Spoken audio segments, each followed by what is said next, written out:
Hello, welcome to Frontier Nursing University's celebration of National Nurse Practitioner Week. I'm Dr. Lisa Chappell, the Associate Dean of Family Nursing at Frontier.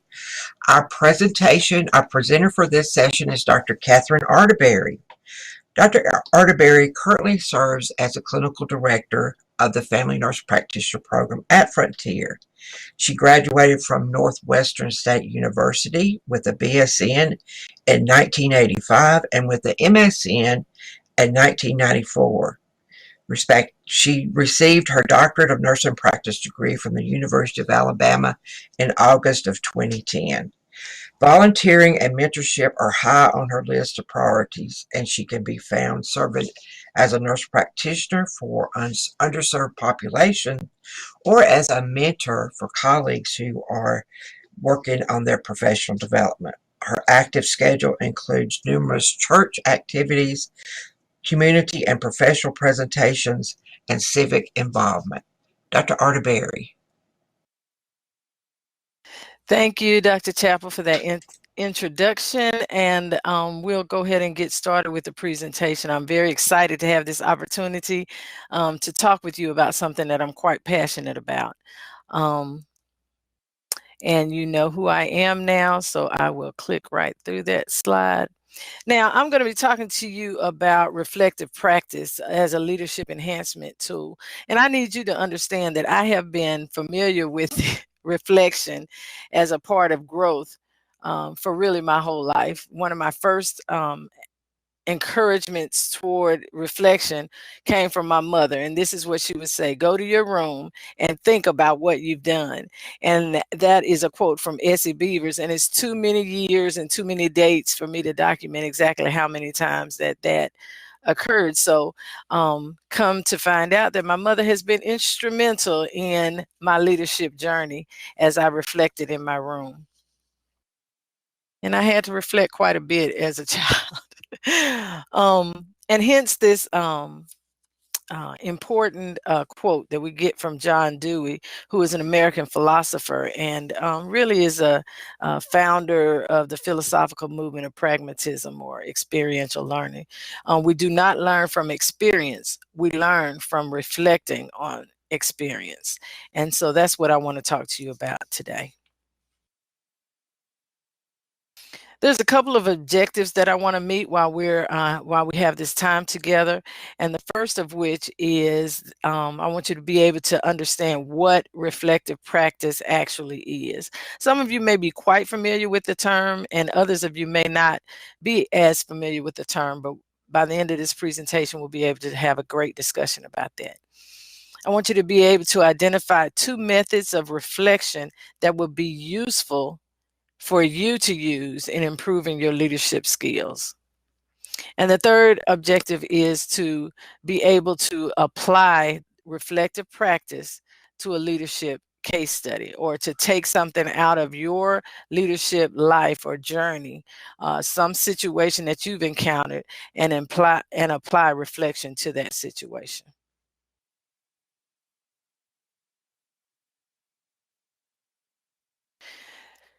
When we talk about leadership, there's some important qualities that good leaders possess. And if you were here in the room with me, you would come up with some of these leadership qualities that you want from a good leader. You want them to be able to initiate a shared vision. You want them to be competent and honest. You want them to be able to inspire people. You want them to set an example. And of course, you want them to be able to lead change. These are things that are important qualities for any good leader. But by the same token, there are also some skills that leaders must possess in order to be classified as good leaders. They need to be able to motivate.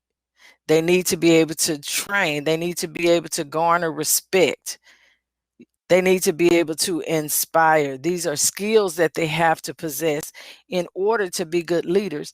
And wherever we are in our leadership journey, however much leadership we've had, whether it's a small amount or a very large amount of leadership, it is important that we work on, develop, hone those skills that we need in order to be a good leader.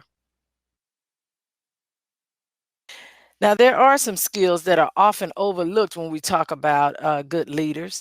And the two that I really want you to focus on today is self-awareness, and which is just to understand your behavior's impact on an organization or outcome. Self-awareness, a lot of times we look outward quite a bit, and we can find the beam in everybody else's eye. But when we have to look in our own and do some self-reflecting, we are not as astute in focusing on our own self-awareness. Also, learning agility. How do you know when it's time to change course and to help others to do so? That is essential in a good leader. These are two skills that can both be positively impacted by reflective practice.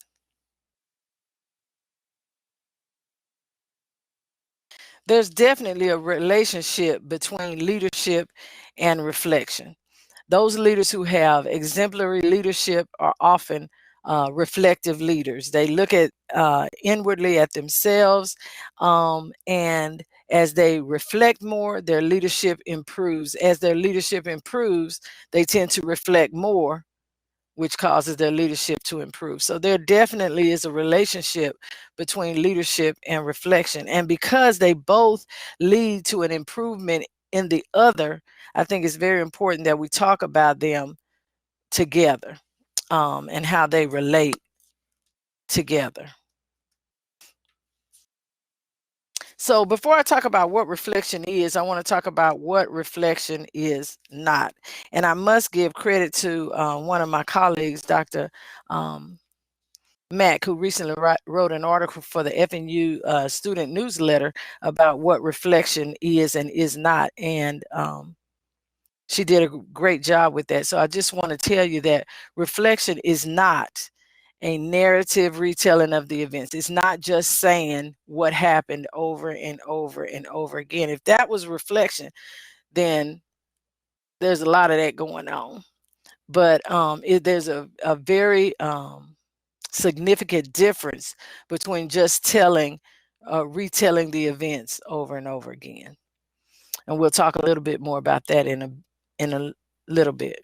Reflection is not just a feel-good activity to relieve professional stress. Whew, I got that off my chest. I really told everybody what happened and I feel so much better. That is not reflection. It's not a dumping off of a situation or an occurrence as a means to feel better. And neither is reflection what I call a lemon squeeze, where everybody gets together and tells everything that they're dissatisfied about, because those things tend to focus on the situation, but doesn't provide any learning and doesn't provide any growth. And that's what reflection does. And just so you know, the pictures that you are seeing in the presentation are all pictures that I've taken. And a couple of them are just an excuse to show off my grandkids as well. So I'll tell you that in advance. But just so you know, reflection is a very personal thing. And so when you look at reflection, it should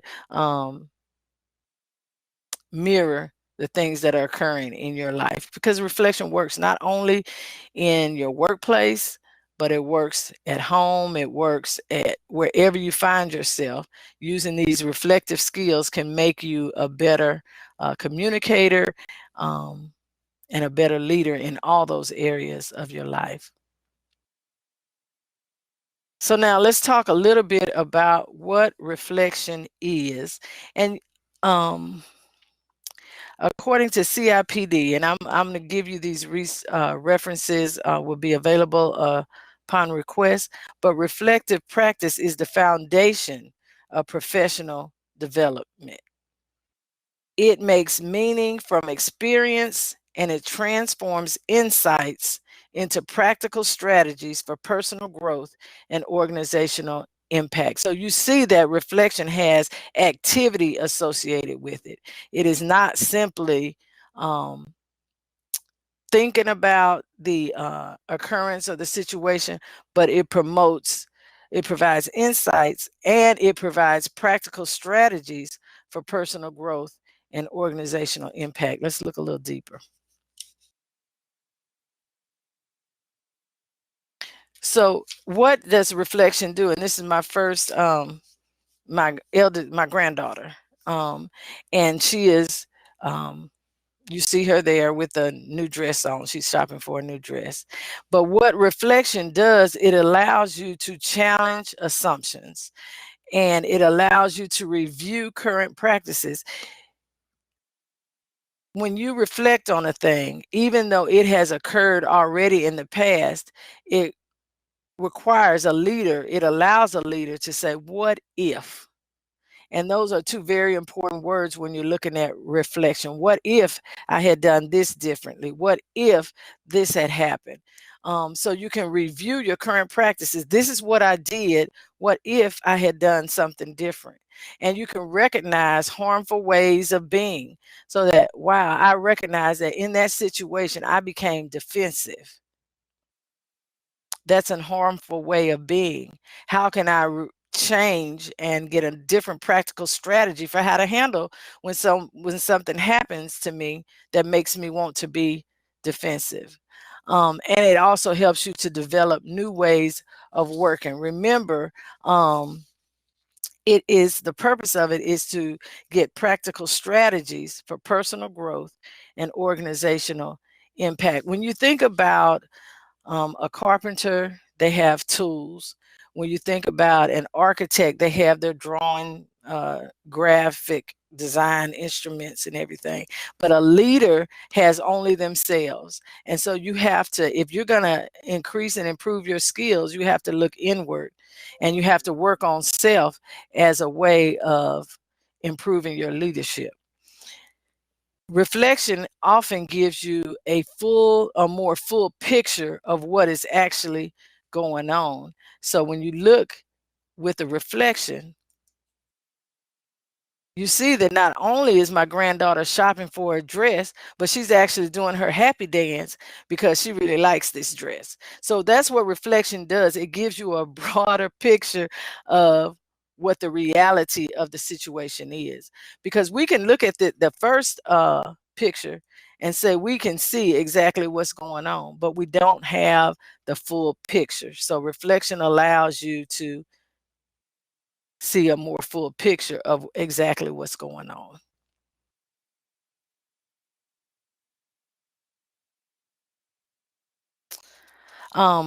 Let me just speak real quickly to reflection. Also makes you, allows you to be more self-aware, realistic, and open.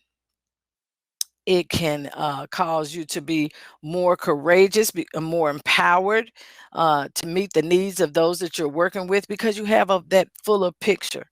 You can identify areas of strengths and areas for improvement. And I think we all have those areas of strength and those areas that need to be improved. So that impacts everything across the board, from quality and safety in our practice.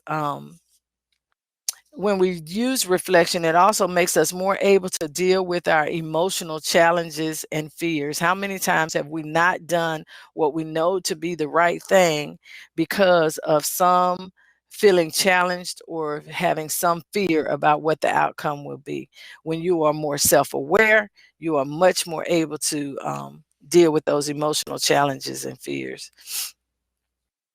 It allows you to recognize experiences that have caused you stress or distress, and the personal response that you have related to it. It gives you the opportunity to really think deeply about the meaning of that practice or that situation. And it gives you a heightened awareness of your actions, your thoughts, your attitudes, and your feelings. And when we start talking about that, then we're talking about maturing. We're talking about growth. We're talking about becoming a better version of ourselves.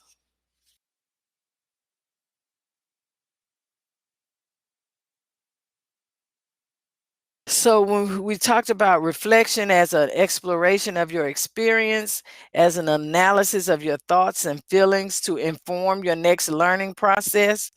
But what is reflective practice? Reflective practice adds that component to reflection, where it involves a change in perspective or a transformation in thinking, and all of that leads to some form of action because it is a learning process. And so the end of that should be a change in your action or the development of a new action. There's some important components of reflective practice. It has to include critical thinking, intentionality, self-awareness. You have to really learn to pay attention, listening to ourselves and to others. One thing that reflective practice has done for me is that it has allowed me to come face to face with my own assumptions. What I think, what I assume to be the right answer, what I assume to be the right way to respond, what I assume to be the right leadership principle to uphold in this thing. It also helps me to notice patterns because I'm taking quality time to reflect on my practice or my leadership. It kind of changes what we see and changes the way we see. Let's see.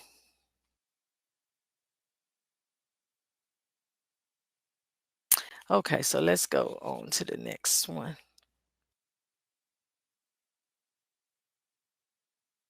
So what does reflective practice do? Why do we need to do this? It enhances self-awareness, increases emotional intelligence. That's the maturity I was telling you about, and thereby increases the ability to inspire, influence, and motivate others. And that's what leadership is: the ability to inspire, influence, and motivate others.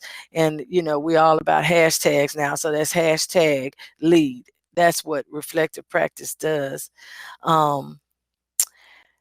It is an enhanced ability to make decisions that show good judgment, awareness of risk, and systemic impact. And if you think about leaders that you have in your sphere, those that are good leaders, those that you admire, those that you aspire to be like, or those that you just enjoy working with, they have a certain amount of reflection in their practice that yields these type of uh, objectives. A growth in the capacity to generate innovation through the technique of asking open questions and attending to the answers with an open mind. How hard is it to deal with a leader who has a closed mind, whose only answers are yes or no, or whose only answers don't allow the person they're participating with to give input? Reflective practice also yields the ability to be compassionate to self and to others and inspire trust through demonstrating trustworthiness. Again, it expands the leader's self-awareness. It brings rigor to critical thinking. It hones communication skills, and all of these things enable a greater impact at the organizational level, as ways of working and working relationships are being challenged. And that's when leadership really shows up, when the environment is volatile, when the environment is uncertain, complex, and ambiguous. That's when leadership really needs to stand up. And being self-aware and being mature will help you to navigate those things. And that's going to be in any organization that you're working in. There are going to be times where that is the case. When you talk to a lot of great leaders, they will tell you that reflective practice is a good use of time. And it does take time. It does take a commitment in order to do it. Now, we have or feel pretty comfortable with using reflection in multiple arenas. Reflection is commonly used now in education. And Dr. Gwen Sherwood has a book out where they talk about reflection used in education. And I don't know anybody who's going in a program right now where they don't have a reflection. It's a commonplace end of course exercise. And it has to be done well in order to get the value and that reflection can yield. And we have to be careful in education that it doesn't just become that retelling of events, but it has been used quite effectively in education. Reflection has also been used in clinical, and it promotes confidence, it promotes quality and safety, and interprofessional collaboration when reflection is used in the clinical setting. But here, I really want to focus on using reflection in, and that's my little grandson. He was feeling under the weather that day. But we want to focus on reflection in leadership. So let's talk a little bit about what leadership is. And I got some definitions up here. Henry Kissinger says that the task of the leader is to get his people from where they are to where they have not been. John Quincy Adams, actions aspiring others to dream more, do more, and become more. Absolutely, that's a definition of leadership. And Ward 2019 says the art of motivating a group of people to act towards a common goal. So these are the things that we want to occur with our leadership. And we think that through reflection, we can help get that to happen.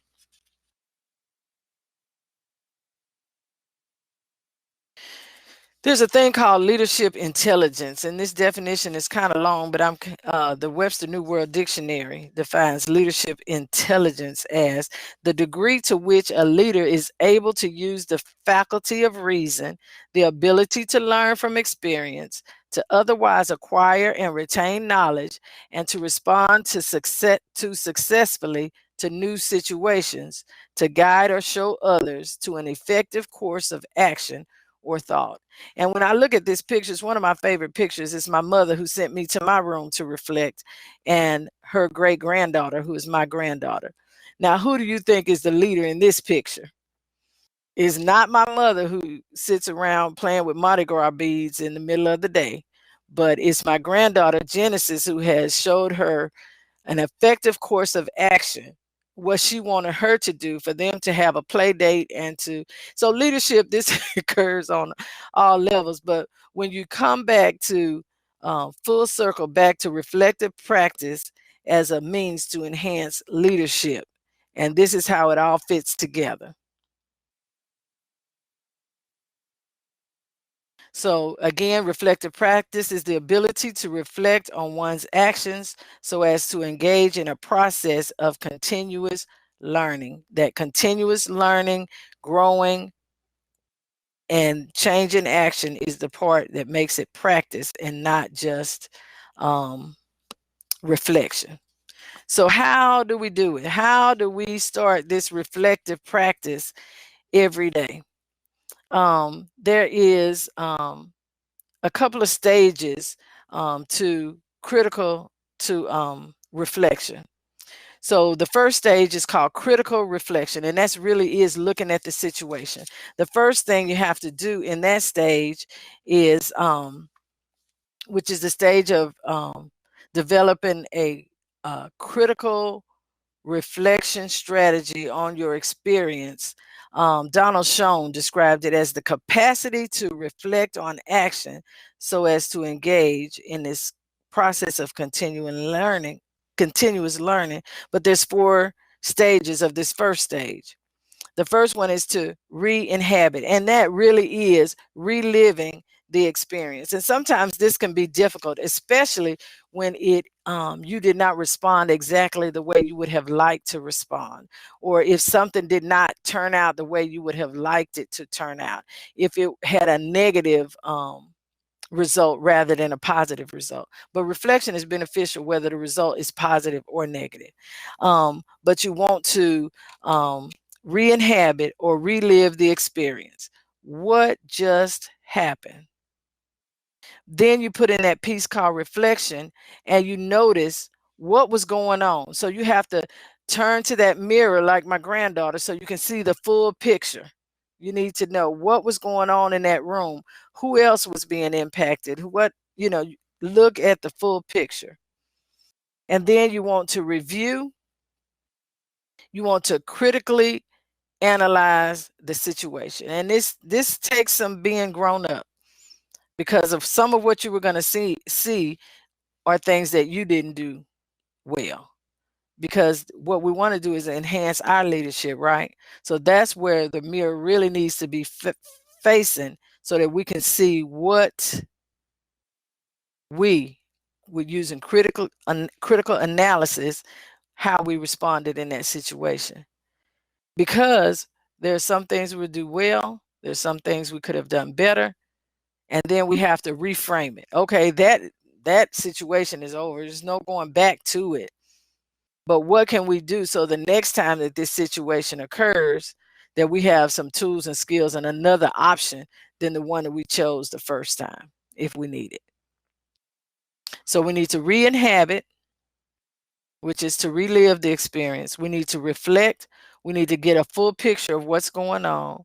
We need to review, which is to critically analyze the situation, and then reframe and find and capture that new understanding.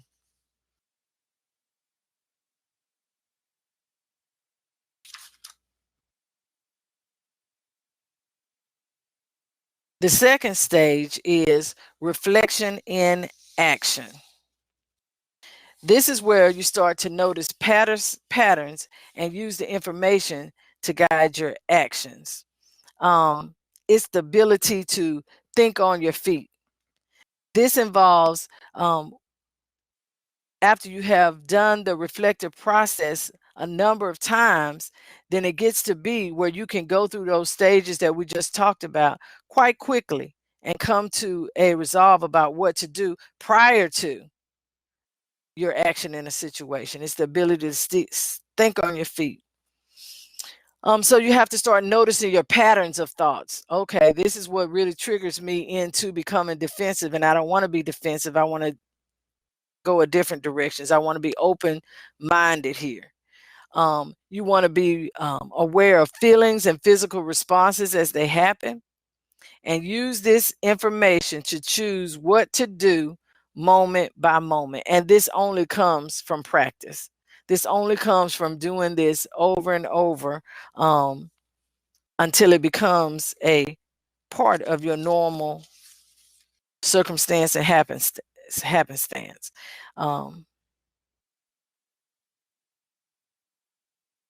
And step 3 is that you start even looking at reflection, and you even from the very beginning, you start reflection and you're looking at it for action, and you want to use insight and intention to apply it. So this is not something that just happens. You're doing it with intentionality. Okay. You're combining the insight with intention to apply your learning in your professional life. So it becomes one of the things that you do. Okay, so if reflection sounds good to you, if it sounds like something that you would like to have in your toolkit, if you would like to operate in reflective practice, how do you get started? What do you do to make this happen? The first thing, and the most oftenly cited reason why people don't participate in reflective practice, is lack of time. So that's the first thing you want to do, is to build reflective time into your daily schedule. Even if it's just a few minutes on a regular basis, is better than trying to catch up every now and then. It's like any habit that you do, little and often is the most effective.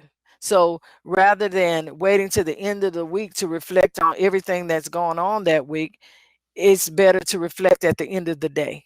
Let's think about what went on today and see where I could have done it. And there are people who really, with reflective practice, they utilize it as a daily tool in order to enhance their leadership. And then you need to pay attention.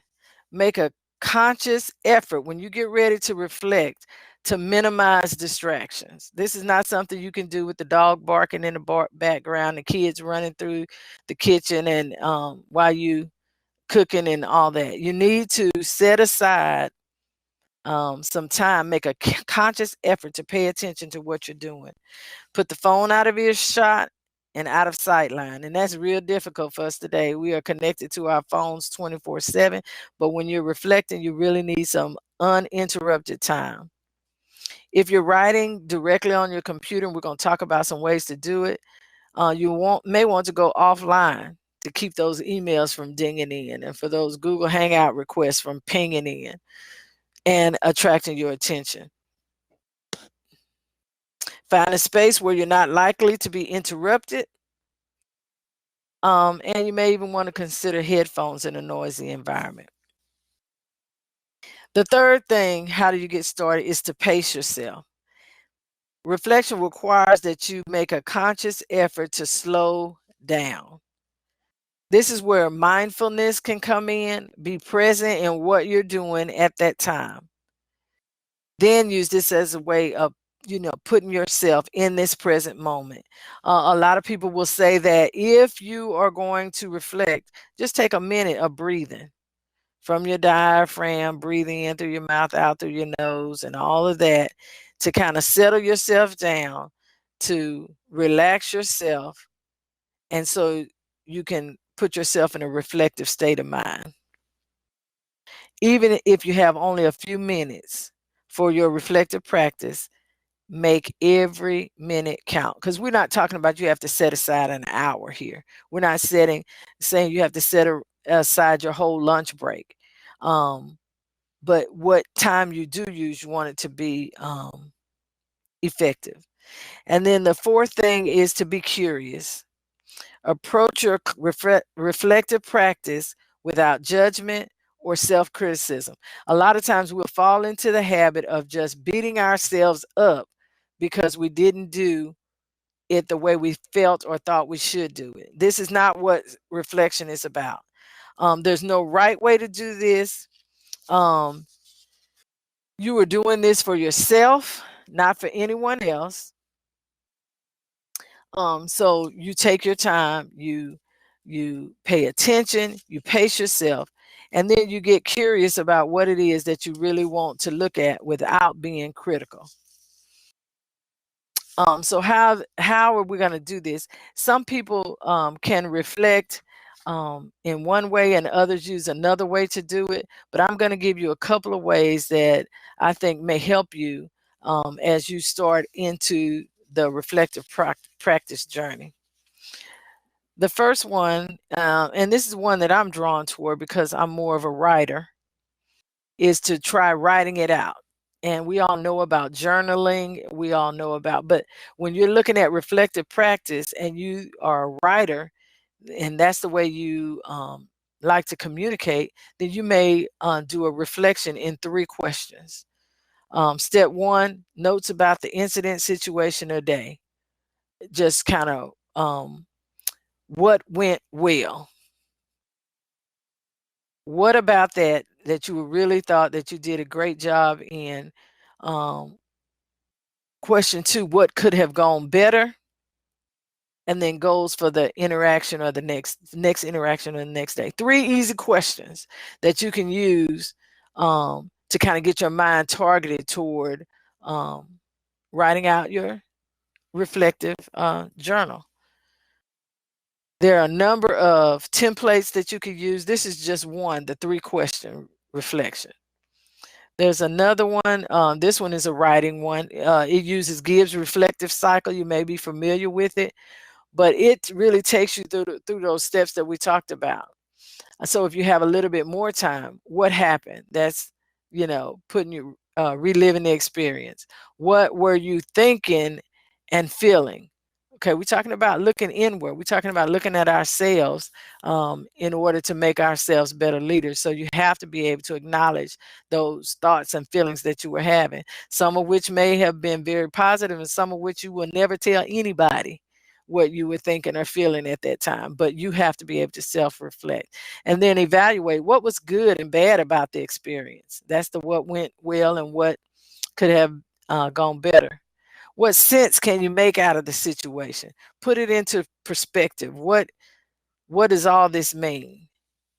And the conclusion, what else could you have done? What were some other ways you could have handled this person, this situation, this obstacle? And an action plan. If this arose again, what would you do? Would you do exactly the same thing? This really took me back to my when my mother would send me to my room to think about what I had done. Some days I would think about what I had done, and it probably wasn't the right thing, but I was just as happy with having done it, and did not ever get to evaluation and a conclusion and an action plan.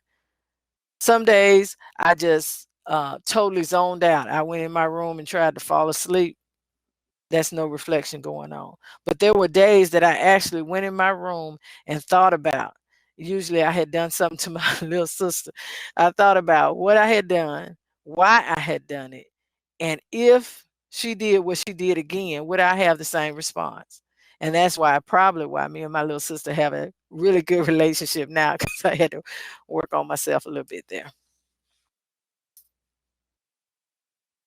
But there are other ways to reflect besides writing. There is a try it out dialogue.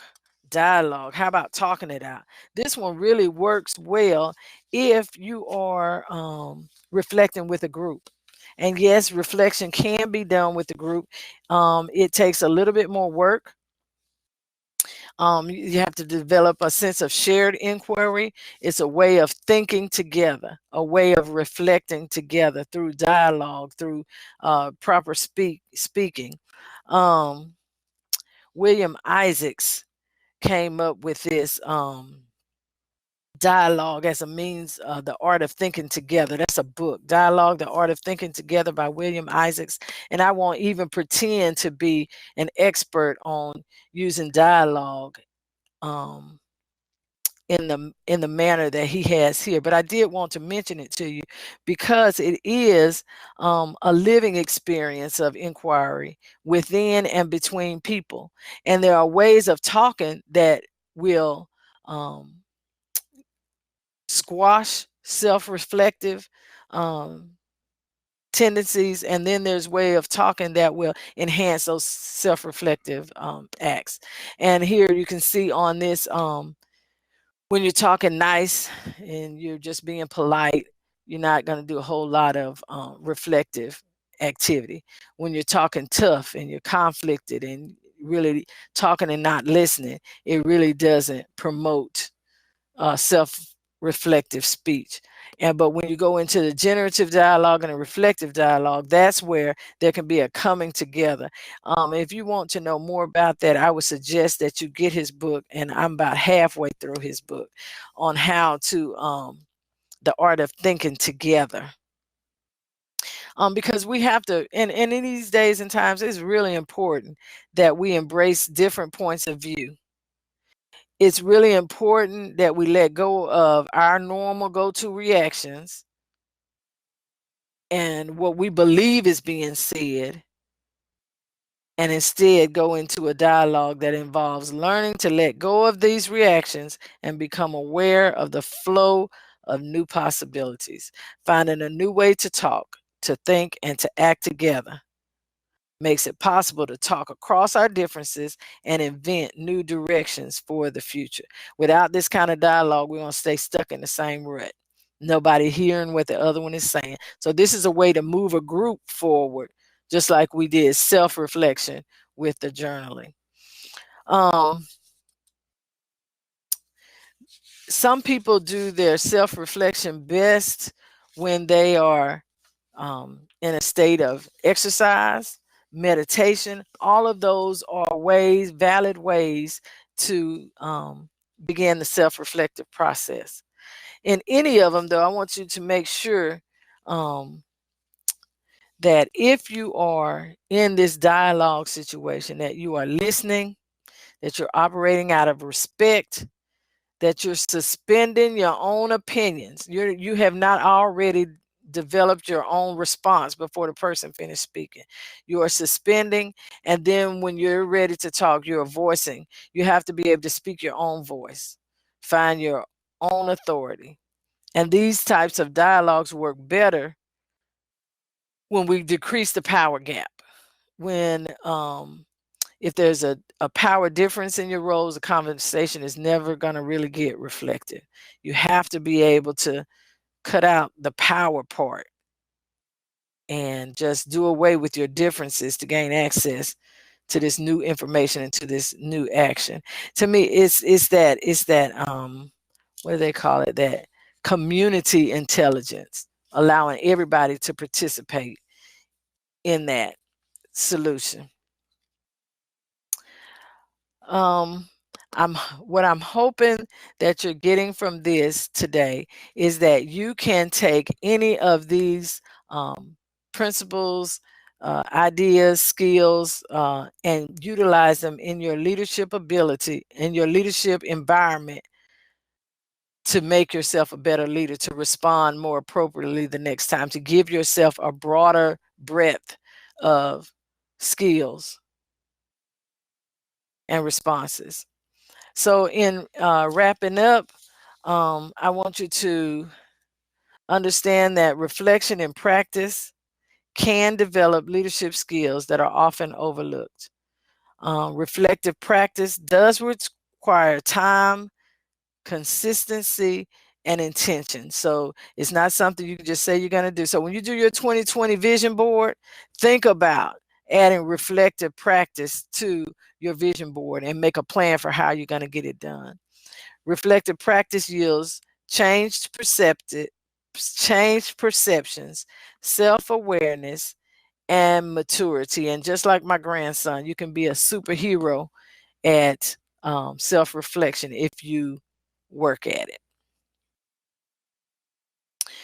I thank you for your attention. I hope that you got something out of this presentation. My contact information is there. I'm happy to talk to you. I really wish that you were here in the room with me so that I could hear some of your challenges, your leadership challenges, and how you have been able to use reflective practice as a benefit and a leadership enhancement tool. I would also like to say a special thank you to the Chi Pi chapter of Sigma Theta Tau International who sponsored this talk. And so just like my mother was the first to encourage or kind of demand that I utilize reflective practice as a means to promote growth and enhance critical thinking and influence my behavior, I will require and ask the same of my grandchildren, but not just my grandchildren, but I would hope that you will consider incorporating reflective practice into your toolbox as a means to promote, enhance, and influence your leadership. I thank you for listening.